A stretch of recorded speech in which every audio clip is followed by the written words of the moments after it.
I posted a video about Dennis Hopper's birthday the other day, which contained the classic eggplant cantaloupe scene with Chris Walken and Dennis Hopper from True Romance.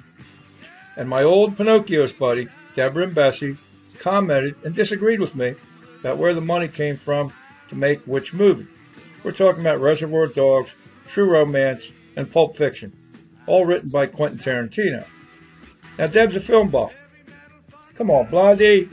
Like I was saying before being rudely interrupted, Deb's a film buff.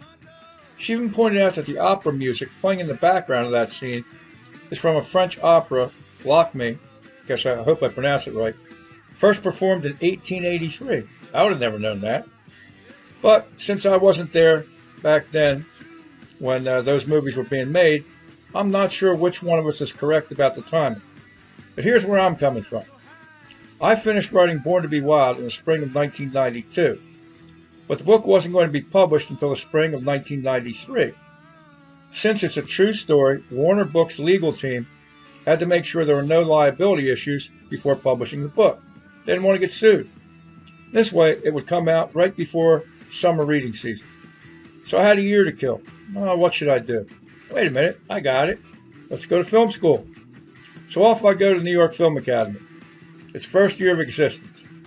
And at that time, it's housed in Robert De Niro's Tribeca building down in Greenwich Village, not far from NYU. And Harvey Keitel and Martin Scorsese have offices in the building. And a whole lot of shit's going on in the film community at that time. De Niro's working on his directorial debut, Bronx Tale. Tarantino's working on Pulp Fiction. Kevin Smith's working on Clerks. And Eddie Burns is working on Brothers McMullen. We students are captivated by the last three. One, because we're looking at Tarantino, Smith, and Eddie Burns as heroes that we should aspire to become. Kevin Smith and Eddie Burns are putting together low-budget indie films. They're using people just like us in the movies. And Tarantino went from working at Blockbuster to getting a film produced in Hollywood. Here's the way we hear it, or here's the way we heard it. Keitel stopped into Blockbuster to rent a movie. Tarantino waits at him and pitches Reservoir Dogs to him. Keitel likes it. He puts the deal together, he stars in the movie, and Tarantino directs it. Now, Tarantino's got two screenplays already written, True Romance and Pulp Fiction. He wants to direct both movies, but the box office returns aren't in yet for Reservoir Dogs. Nobody knows if the movie's going to make a profit or not, so nobody's willing to put up any more money for a still unknown director to direct two movies.